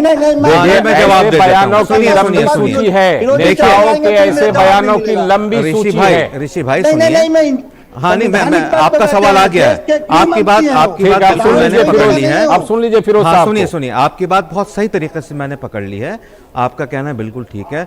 आपने जो कहा कि अभी कब्रिस्तान, पाकिस्तान, ये सारी चीज़ें ठीक नहीं हैं। कोई भी कहे, मैं कहूँ या दूसरी तरफ से कोई कहे, क्योंकि हिंदुस्तान इतना प्यारा मुल्क है कि इसमें हिंदू, मुस्लिम, सिख, ईसाई हम सब एक गुलदस्ते की तरह एक दूसरे के साथ जुड़े हुए हैं। और ये छुटपुट जो होती रहती है, ये चीज़ें, झगड़े फसाद होते रहते हैं। मैं समझता हूँ पॉलिटिक्स और गलत किस्म की पॉलिटिक्स इसके जिम्मेदार है, मगर मैं सोचता हूं कि आगे आने वाले दिनों में हम सब एकजुट होकर रहेंगे और यूनिफॉर्म सिविल कोड आ गया तो हिंदुस्तान सही मानों में जगत गुरु बहुत जल्दी बन जाएगा। बहुत अच्छी बात कही है। भैया को समझाइए, हमारे को बहुत अच्छी बात कही है। आप तो गोपाल जी तो जवाब देंगे। फिलहाल फिरोज साहब को मैं यहाँ शुक्रिया अदा करूंगा क्योंकि उनको कहीं जाना है।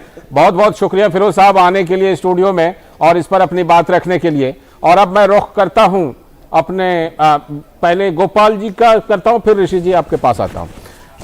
गोपाल जी, आप कुछ कहना चाह रहे थे। बहुत सारे इल्जाम आपके ऊपर लग गए हैं ऋषि जी के द्वारा, तो मुझे ये बताइए कि ये जो इल्जाम लगाए गए हैं ऋषि जी के द्वारा, कांग्रेस के द्वारा, कि आपका इंटेंशन गलत है, आप इसमें राजनीति कर रहे हैं, तो आप इस पर जवाब दीजिए कि आपके इंटेंशन को उन्होंने कैसे नाप लिया। देखिए, सबसे पहली बात है कि अगर इस देश में सांप्रदायिकता की राजनीति करी है, इसके बहुत सारे एग्जाम्पल तो कांग्रेस के सत्ता काल में चलते हैं, जब वो कहते हैं कि माइनॉरिटी का पहला हक है देश के संसाधनों में, फिर शाहबानो केस में महिलाओं के उत्पीड़न को इग्नोर करते हैं। और जब 3 तलाक का जब इशू आता है तो जो एक तरीके से मुस्लिम महिलाओं ने बहुत आगे बढ़ के उसका बहुत स्वागत किया और इतने सालों से जो उनका उत्पीड़न हो रहा था उसको खत्म करने का एक महत्वपूर्ण धर्मनिरपेक्ष कदम था, सबके बराबरी के लिए कदम था, उसको भी इन्होंने अपोज किया था। अब दूसरी बात यह है कि इस देश में अगर समान नागरिकता का संविधान का कानून अगर भारतीय जनता पार्टी को और हमारी सत्ता के अंतर्गत ये कहते कि इसके एजेंडा से ला रहे, तो हम तो ला ही सकते थे पार्लियामेंट में। ये सब चर्चा हो रही है कितने दिनों से, हमारे मैनिफेस्टो में आज थोड़ी है, ये 9 साल पहले भी था। तो जिस चीज में कंसेंसस बनती है, जिस चीज की आवश्यकता की लगती है, जरूरी है, धारा 370 इमीडिएटली लगा, वो भी हमारे मैनिफेस्टो में वो भी था, लेकिन 2019 में हम लेके आए कि अब पूरी तरह से कानून व्यवस्था ठीक है कश्मीर में और वहां पे ये आवश्यकता, तो इसके लिए भी कंसेंसस करके रुक रहे हैं। एनआरसी है, कई तरह के स्टेप्स हैं जो रजिस्टर सब चीजों के ऊपर जो सरकार ने कानून बनाए हैं कि जो माइनॉरिटीज का जो उत्पीड़न हो रहा है बगल के देशों में, उनको सिटीजनशिप अमेंडमेंट एक्ट के अंतर्गत दिया जाए। तो यह इकोसिस्टम है। 1971 में श्रीमती इंदिरा गांधी ने कहा था एनआरसी बने, तो यह चीजें इस देश में धर्मनिरपेक्षता की तरीके से काम करने का काम भारतीय जनता पार्टी करती है। उस चीज को ये नजरअंदाज करके धार्मिक बदान्धता के साथ करते। एक लास्ट प्रश्न ये है कि ये मुसलमानों के, इनको केरला में तो मुस्लिम पर्सनल लीग धर्मनिरपेक्ष लगती है, कर्नाटक में 4% ओबीसी का और उनका रिजर्वेशन काट के मुसलमानों को ये कह रहे हैं कि बहुत सारे कार्ड ये खेलते हैं। ठीक है, ऋषि जी जवाब दीजिए। देखिए, मैंने शुरू में भी कहा और हमारी बातों को विनोद जी ने सिरे से खारिज कर दी। उन्होंने कहा कि कांग्रेस के जो प्रवक्ताओं का जो लाइन जो शुरू में मॉर्निंग में तय होता है ऋषि जी बोलते हैं। देखिए, कांग्रेस से मेरा कोई डायरेक्ट लेना देना नहीं है, हम एक स्वतंत्र नागरिक है और मेरा जो अपना स्वतंत्र राय है। देखिए, मैंने जो बातें रखी कि इसमें जो लॉ कमीशन का जो गठन किया गया था वो कांग्रेस ने नहीं किया था, मनमोहन सिंह के सरकार के समय नहीं हुआ था, ये प्रधानमंत्री नरेंद्र मोदी जी ने किया था। और हमने जो तथ्य रखा है गलत है तो बता दीजिए।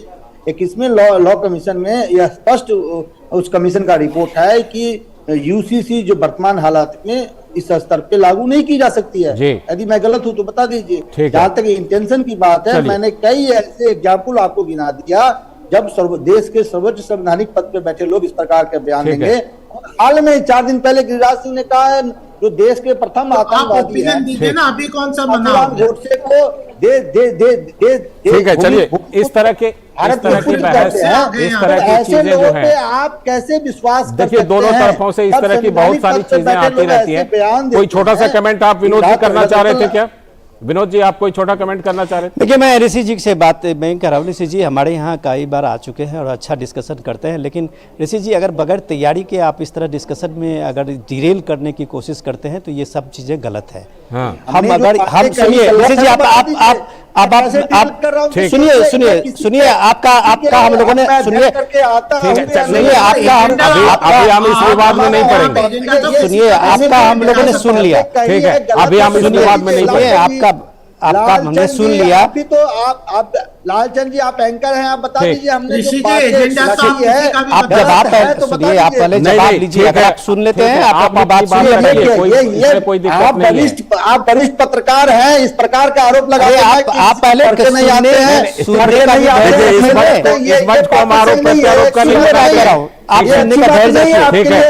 आप जैसे वरिष्ठ पत्रकार अपनी बातों को रखिए, कोई दिक्कत नहीं है। आपने अपनी बात रख ली ना, अब मुझे बात कहने दीजिए। आप सुनिए पहले, हम लोगों ने सबने सुना है आपको अभी तक।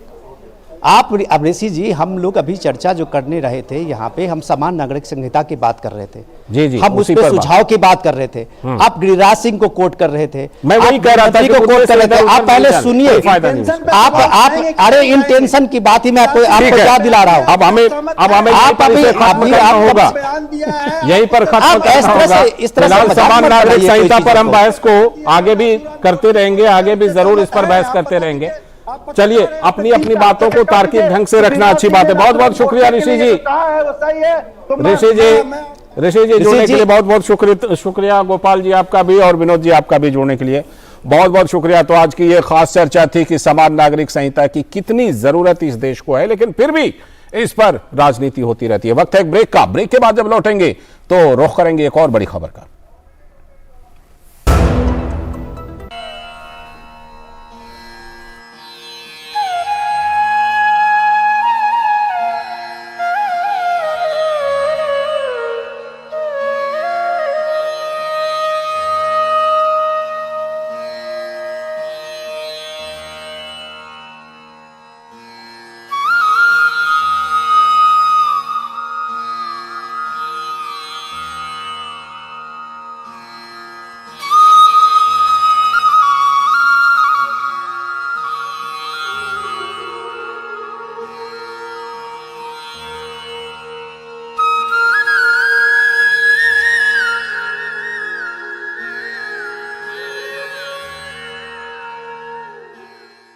आयुष मंत्रालय भारत सरकार द्वारा जनहित में जारी। वसुधैव कुटुंबकम्।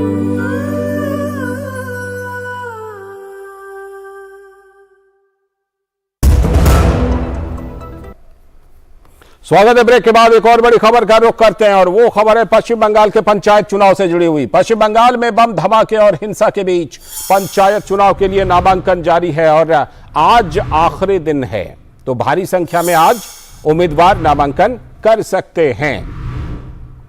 तो वहां पर लगातार धमाकों की खबरें, हिंसा की खबरें आ रही हैं। कई इलाकों में बम प्रतिद्वंद्वी गुट पर फेंके जाने की घटना सामने आई है। तो कई जगह पर उम्मीदवार नामांकन फॉर्म जमा कराने में ही कामयाब नहीं हो पा रहे हैं। और सबसे चौंकाने वाला मामला तो यह है कि इस बार तृणमूल कांग्रेस ने अपने उम्मीदवारों की संख्या ही छुपा ली है। कई जगह तृणमूल के दो गुट आपस में ही लड़ते हुए नजर आते हैं। नामांकन के लिए उत्साहित बीजेपी उम्मीदवार हर ऑफिस में अपना पर्चा दाखिल तो कर रहे हैं, लेकिन कई जगह उन्हें रोक भी दिया गया है। आरोप तृणमूल पर है। कल बीजेपी नेता और पश्चिम बंगाल विधानसभा में नेता प्रतिपक्ष शुभेंदु अधिकारी ऐसे 52 उम्मीदवारों के साथ उच्च न्यायालय पहुंचे थे जिनको नामांकन नहीं करने दिया गया। और शुभेंदु अधिकारी ने जोर देकर कहा, हम लोकतंत्र की हत्या की कोशिश नहीं होने देंगे, माननीय न्यायालय के समक्ष अपनी उम्मीदवारी को रखेंगे। पश्चिम बंगाल में पंचायत चुनाव के लिए 8 जुलाई को मतदान होना है। आज 15 जून तक ही नॉमिनेशन होना है। हाईकोर्ट ने हर उम्मीदवार के नामांकन सुनिश्चित कराने और सुरक्षा देने का आदेश दिया है। इस बीच मालदा जिले में टीएमसी अल्पसंख्यक मोर्चा के 71 सदस्यों ने इस्तीफा दे दिया और पैसे के दम पर टिकट बेचने का टीएमसी पर आरोप लगाया है। पंचायत चुनाव दरअसल ग्रामीण विकास और सत्ता में आम लोगों की भागीदारी सुनिश्चित कराने के लिए किया जाता है, लेकिन जिस तरह धनबल और बाहुबल का इस्तेमाल हो रहा है उससे तो इस अवधारणा को ही कमजोरी मिल रही है। तो पश्चिम बंगाल विधानसभा में नेता प्रतिपक्ष शुभेंदु अधिकारी ने क्या कहा इस मामले पर, आइए सुनते हैं। तंत्र का हत्या है, ममता बनर्जी तानाशाही कर रही है और ये लेडी किम है, इसका खिलाफ ये मुहिम चलेगा। ये गणतंत्र रक्षा के लिए ये गांव की सरकार है पंचायत, ये लूटने नहीं दिया जाएगा। 20,000 सीट में निर्विरोध चुनाव जीतने के लिए साजिश किया है राजीव सिन्हा और ममता जी का मिला भगत, साथ में पुलिस है। बंगाल में कोई सेंसिटिव बूथ नहीं है, कोई जरूरत भी नहीं है सेंट्रल फोर्स का। ये Rajiv Sinha it's a great drunkard and ये इलेक्शन कमीशन ऑफिस को अपना टीएमसी का फ्रंटल ऑर्गेनाइजेशन बना दिया। प्रसेनजीत बख्शी हमारे संवाददाता कोलकाता से हमारे साथ जुड़ चुके हैं। प्रसेनजीत, आज मैं आपसे, क्योंकि समय की कमी है इसलिए एक ही सवाल पूछूंगा, आप रख दीजिएगा सारी बातें। वो ये कि किस तरह से नामांकन आज आखिरी दिन चल रहा है और हाई कोर्ट ने जो कहा है कि वो हर एक उम्मीदवार के नामांकन को और उसकी सुरक्षा को सुनिश्चित करेगा, तो कैसे हो रहा है ये सुनिश्चित? प्रसेनजीत, नहीं, कुछ नहीं हो रहा है लालचंद। पहले तो मैं सुबह से एक घटना के बारे में बता दूं। एक तो है कि चोपड़ा, जो नॉर्थ दिनाजपुर डिस्ट्रिक्ट में सुबह एक प्रार्थी का मौत हो चुके हैं और बाकी 2-3 वो किसी तरह से हॉस्पिटल में मौत के साथ जूझ रहे हैं, जिंदगी के बचने की कोशिश में लगे हुए हैं। सुबह फर्स्ट हाफ में चीफ जस्टिस की बेंच ने ये कह दिया ऑब्जर्वेशन में कि जिस तरह से इलेक्शन कमीशन ने उनका जो पहले का ऑर्डर है उस ऑर्डर को नजरअंदाज करके चल रहा है सेंट्रल सिक्योरिटी फोर्स की तैनाती के ऊपर, तो उनका ऑब्जर्वेशन है क्या हमने सुओ मोटो इलेक्शन कमीशन के खिलाफ कंटेम्प्ट ऑफ कोर्ट की मामला कर दे या नहीं तो पूरे प्रदेश में सीएपीएफ लगा दे। ये दोनों घटना, और अभी कानूनन 3 बजे जो प्रक्रिया है नॉमिनेशन देने का वो खत्म हो चुके हैं, लेकिन पूरे बंगाल में जगह जगह पर हजारों कंट्री बम, मुझे पता नहीं पिछले 5-6 दिनों में कितने कंट्री बम यहाँ पे इस्तेमाल किया गया है, कितने गोलियां चले, और कई जगह ऐसा है जहां पे बीडीओ ऑफिस में बीजेपी जो प्रार्थी है उन लोगों को लॉक किया गया है और काफी जगह पर धुआं हो चुका है। स्थिति ऐसा है, मुझे पता नहीं रात तक क्या होने वाला है, हमारे पास वक्त कम है, नहीं तो और डिटेल में मैं बताता, लेकिन स्थिति काफी गंभीर है लालचंद जी। बहुत बहुत शुक्रिया प्रसेनजीत दा जुड़ने के लिए इस खबर पर। हमारे संवाददाता प्रसेनजीत बख्शी जुड़े थे कोलकाता से। वक्त है एक ब्रेक का, और ब्रेक के बाद जब लौटेंगे तो आज की कुछ और बड़ी खबरों को देखेंगे और उस पर चर्चा भी करेंगे। I practice yoga every day. It has nurtured and enriched my life. संग संग चलो बढ़ते रहो, योग सभी करते रहो। संग संग चलो बढ़ते रहो, योग सभी करते रहो। योग करने से स्मरण शक्ति बढ़ती है, सब आसानी से याद हो जाता है। योगा ही जीवन का एक आधार है। योग से बॉडी बहुत फ्लेक्सिबल होती है। बढ़ते रहो, योग सभी करते रहो। मैं प्रतिदिन योग करता हूँ, इसने मेरा सामर्थ्य और आत्मविश्वास बढ़ाया है। आप भी योग अपनाएं, स्वस्थ, सानंद और ऊर्जावान रहें। आयुष मंत्रालय, भारत सरकार द्वारा जनहित में जारी। वसुधैव कुटुंबकम्।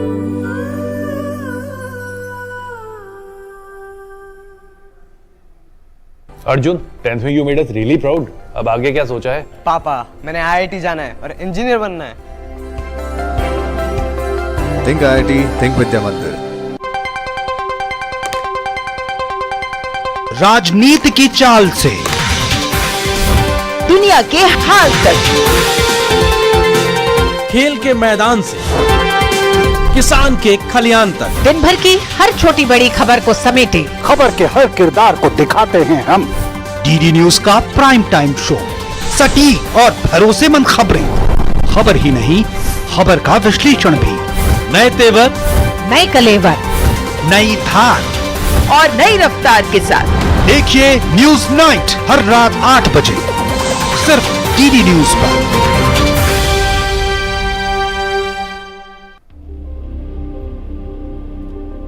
हर बार का अंतर्राष्ट्रीय योग दिवस पिछले से भी बड़ा होते गया है और अब ये दुनिया में योग ने अपना जगह बनाने में सफलता प्राप्त की है। तो इसलिए हम चाहते हैं कि आप भी 21 जून को शामिल हो जाइए और दुनिया का ये जो योग उत्सव को बड़े आकार में उसको सजाइए। स्वागत है ब्रेक के बाद। आप देख रहे हैं डीडी न्यूज पर इस वक्त और अब देखते हैं कि क्या कुछ ब्रजभूषण शरण सिंह के खिलाफ जो आरोप थे उस मामले में क्या कुछ हुआ है। अखाड़े के दंगल में कुछ पहलवानों की शिकायत पर दिल्ली पुलिस ने अपनी जांच रिपोर्ट कोर्ट के सामने पेश कर दी है और यौन उत्पीड़न मामले में शिकायत दर्ज कराई गई थी। उसी मामले में दिल्ली पुलिस ने अपनी जांच रिपोर्ट कोर्ट के सामने पेश कर दी है। भारतीय कुश्ती संघ के तत्कालीन अध्यक्ष ब्रजभूषण शरण सिंह के खिलाफ कुछ पहलवान धरने पर बैठे थे और उनके खिलाफ कार्रवाई की मांग की थी और यह धरना प्रदर्शन जंतर मंतर पर चला था। तो ब्रजभूषण शरण सिंह के खिलाफ नाबालिग पहलवान के पिता ने तो अपना बयान बदल लिया था, तो इसके आधार पर पुलिस ने पॉक्सो से जुड़ा मामला रद्द करने की अर्जी दे दी है। ब्रजभूषण शरण सिंह के खिलाफ चल रहे धरना प्रदर्शन को पहलवानों ने 15 जून तक स्थगित किया था। केंद्रीय खेल मंत्री अनुराग सिंह ठाकुर ने तय सीमा में जांच रिपोर्ट की बात की थी और आज ये रिपोर्ट चली गई है। सुप्रीम कोर्ट के निर्देश पर दिल्ली पुलिस ने एसआईटी गठित करके जांच प्रक्रिया शुरू की थी। फिर राकेश टिकैत और खाप पंचायत इस मामले में कैसे और कब कूद गए, ये तो बड़ा सवाल है। केंद्रीय खेल मंत्री से मुलाकात के बाद पहलवानों ने कई मुद्दों पर सहमति दिखाई थी, लेकिन सवाल दंगल में घुसी हुई सियासत को लेकर जरूर पूछा जाएगा कि इस मामले को सियासी क्यों बनाया गया। 27 अप्रैल को ओलंपिक एसोसिएशन ने 3 सदस्यों की कमेटी बनाकर रेसलर एसोसिएशन को भंग कर दिया था और 45 दिनों के अंदर चुनाव का ऐलान भी कर दिया था। तो सवाल यह है कि जब यह सभी कार्रवाई हो ही रही थी तो फिर कुछ पहलवानों की जिद प्रैक्टिस को क्यों प्रभावित कर रही थी, क्यों खेल का नुकसान कर रही थी, क्यों कुश्ती का नुकसान कर रही थी। केंद्रीय खेल मंत्री के साथ पहलवानों की बनी सहमति के अनुसार इसी महीने के आखिरी तारीख तक रेसलर एसोसिएशन के चुनाव पूरे हो जाएंगे, जिसमें ब्रजभूषण शरण सिंह के परिवार के या कोई नजदीकी शामिल नहीं होंगे। लेकिन बड़ा सवाल यह है कि जब पहलवान सरकार के साथ बातचीत से सहमति निकाल सकते थे तो फिर देश के सम्मानित अखाड़े को सियासी अखाड़े में तब्दील करने की कोशिश इस बीच में क्यों हुई, यह बड़ा सवाल है। और दिल्ली पुलिस के विशेष लोक अभियोजक अतुल श्रीवास्तव ने क्या कुछ कहा है आज की रिपोर्ट के बारे में जरा सुन लेते हैं। In one FIR, we have filed the cancellation report before the Patiala House Court that has been ordered to be placed before the special judge on 4th of July. Here in this very Raujavanni court, we have filed the charge sheet and the charge sheet will be now placed before learned CMM Raujavanni for further proceedings. तो हमारे संवाददाता विकास सारथी हमारे साथ जुड़ गए हैं सीधे इस खबर पर बात करने के लिए। विकास, दिल्ली पुलिस की जो एसआईटी है उसने जो अपनी रिपोर्ट दाखिल की है, 2 चीजें हैं, एक तो चार्जशीट ब्रजभूषण शरण सिंह के खिलाफ और दूसरी चीज ये कि जो पॉक्सो वाला जो मामला था उसको वापस लेने की या उसको खारिज करने की अर्जी। क्या कुछ इस मामले में दिल्ली पुलिस ने आज किया है और क्या तस्वीर अब साफ है?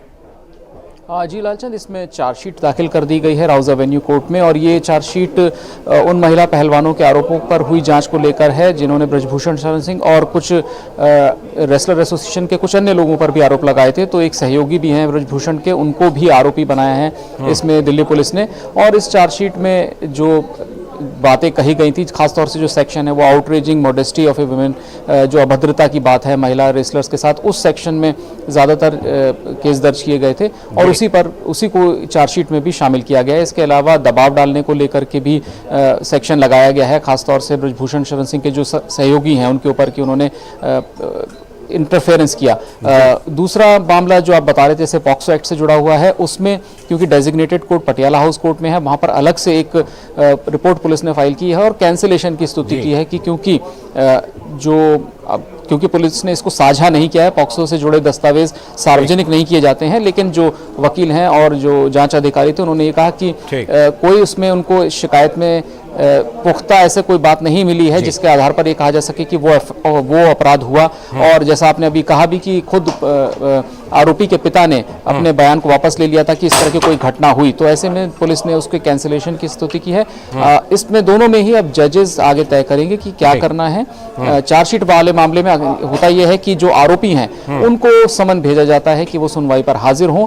कैंसिलेशन वाले मसले पर पॉक्सो विशेष अदालत क्या करेगी, ये जुलाई में स्पष्ट होगा। बहुत बहुत शुक्रिया विकास जुड़ने के लिए इस खबर पर। और इसी खबर पर अब हमारे साथ हमारे संवाददाता नीरज सिंह भी फोन लाइन पर जुड़ रहे हैं। नीरज, जैसा कि विकास ने अपडेट दिया कि अब इस मामले में अदालत कार्रवाई करेगी, यही बात पहले से हो रही थी, तो बीच में कहां से इसमें खाप पंचायत, तो कुछ किसान संगठन, तो कुछ नेता, तमाम लोग घुस आए थे। लेकिन जिस तरह 15 जून की तारीख दी गई थी और 15 जून को यह रिपोर्ट दाखिल कर दी गई है, क्या इससे पहलवानों को खेमे से संतुष्टि नजर आ रही है? नीरज, देखिए, पहलवानों के खेमे से कितनी संतुष्टि है ये तो लालचंद नहीं पता लग पाया, लेकिन हाँ इतना जरूर है कि दिल्ली पुलिस ने तय सीमा में अपनी रिपोर्ट दाखिल की है। और जिस तरीके से रिपोर्ट दाखिल की है, आप समझ सकते हैं कि 550 पेजों की, खासतौर से जो पास्को को लेकर जो रिपोर्ट दाखिल की है, 550 पेज की रिपोर्ट है और अदालत में दाखिल की गई है। और जिसमें दिल्ली पुलिस का ये कहना है कि उन्होंने इसकी विस्तृत जांच की थी। न केवल नाबालिग के पिता से बात हुई, बल्कि नाबालिग से भी दिल्ली पुलिस की बात हुई थी। और नाबालिग ने अपना बयान भी बदला था, अगर आपको पता होगा कि पहले कहा था कि उनके साथ यौन उत्पीड़न हुआ है, लेकिन बाद में उन्होंने बयान बदला और उन्होंने ये कहा कि उनका सिलेक्शन नहीं हुआ। उसके बाद उन्होंने इस तरह के जो आरोप हैं वो लगाए थे। लिहाजा दिल्ली पुलिस ने तमाम डॉक्यूमेंट्स देखे, तमाम तथ्यों को जाना, लोगों से पूछताछ की, जिन जिन डेटों को बताया उन डेटों पर जानकारी दी। उसके बाद ही दिल्ली पुलिस ने अब ये पास्को को लेकर जो चार्जशीट है वो दाखिल की है, जिसमें पास्को हटाने की दिल्ली पुलिस ने बात की। अब लेकिन अदालत को तय करना होगा कि वो आगे किस तरह के दिशा निर्देश दिल्ली पुलिस को देती है। बिल्कुल, अदालत ही तय करेगी। शुरू से यही बात कही जा रही थी, लेकिन खामखा जंतर मंतर, JNU और कभी पता नहीं कहां पर हर की पौड़ी पहुंच गए थे ये लोग। बहुत बहुत शुक्रिया आपका जुड़ने के लिए इस खबर पर। वक्त है अभी एक ब्रेक का, और ब्रेक के बाद जब लौटेंगे तो देखेंगे एक और बड़ी खबर।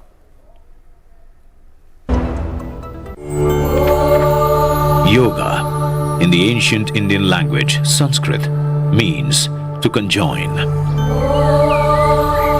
Conjoining our body with the mind and conjoining our soul with the universal spirit is yoga. In the 20th century, some of these antique but evergreen ideas were tested with the scientific tools to ascertain and demonstrate their veracity in a world that craved for empirical evidence. Indian yoga gurus demonstrated how the metabolic changes, the rate of heart or pulse, the electrical activities of heart and brain, the body temperature and the oxygen intake of the body could be so well regulated by asanas, pranayams and dhyan. This immediately led to a much greater acceptance of yoga as an alternative lifestyle. At the same time, many learned men took this quintessential Indian practice to the world and firmly established it on the international arena. Ayush मंत्रालय, भारत सरकार द्वारा जनहित में जारी। वसुधैव कुटुंबकम्।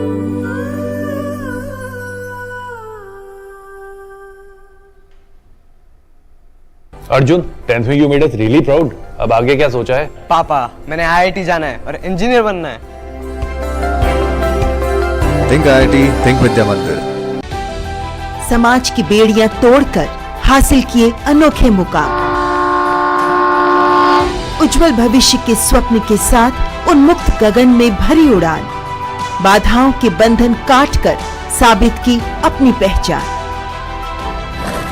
जो अपने बुलंद हौसलों से सामाजिक बेड़ियां तोड़कर लिख रही है वीरता की गाथाएं। मैं उन्मुक्त, मैं स्वच्छंद, मेरा ध्येय अनंत, मेरी दिशा अनंत। मिलिए इन प्रेरणादायक शख्सियतों से मेरे साथ कार्यक्रम तेजस्विनी में, सिर्फ DD न्यूज पर।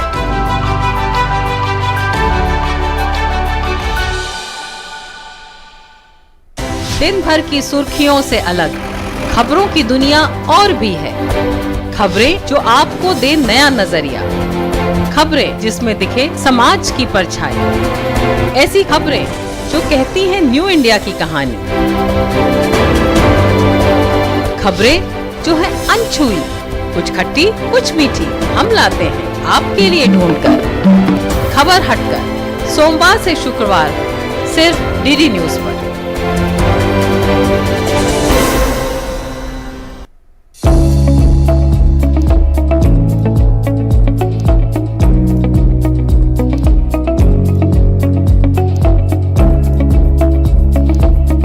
Common Yoga Protocol video in 22 Indian official languages are available on MDNIY YouTube channel. Director MDNIY.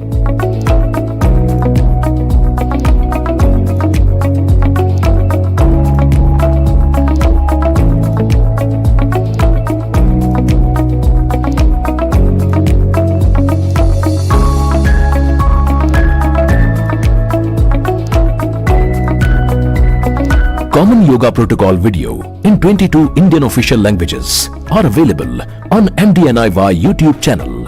Director MDNIY. Ayush मंत्रालय, भारत सरकार द्वारा जनहित में जारी। वसुधैव कुटुम्बकम्।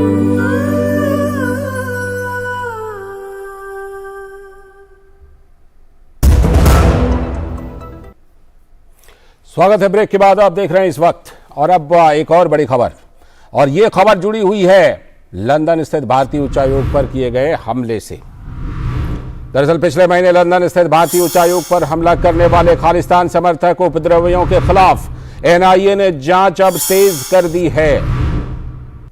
पिछले दिनों एनआईए ने सीसीटीवी फुटेज के आधार पर 45 लोगों को चिन्हित किया था। इन सभी की तस्वीरें जारी करके एनआईए ने लोगों से पहचान करने की अपील की है।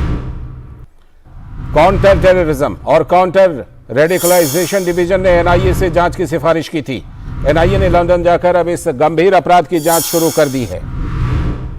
और इस बीच विदेश मंत्रालय ने इंग्लैंड के डेप्यूटी हाई कमिश्नर को तलब करके अपना विरोध दर्ज किया था। तब से ब्रिटिश प्रशासन ने इंडियन हाई कमीशन की सिक्योरिटी भी बढ़ा दी है। हमारे संवाददाता सुधाकर दास जुड़ चुके हैं इस खबर पर। सुधाकर, हम जानते हैं ये खबर जिस समय आई थी उस समय जरूर ये चिंता पैदा कर रही थी कि कौन है ये लोग जो वहां इस तरह की हिमाकत कर रही हैं, और अब जाकर जब एनआईए ने इसमें जांच में तेजी कर दी है तो अभी तक क्या कुछ एनआईए की गतिविधियां रही हैं, क्या कुछ एनआईए के हाथ लगाए? बिल्कुल, देखिए एक स्पष्ट निर्देश के साथ कि कड़ी कार्रवाई करनी है इन तमाम लोगों के खिलाफ, ऐसे राष्ट्र विरोधी देश विरोधी ताकतें जिन्होंने तिरंगे के अपमान की कोशिश की थी। और उसके बाद लगातार हम जानते हैं कि एनआईए की कार्रवाई काफ़ी तेज हुई।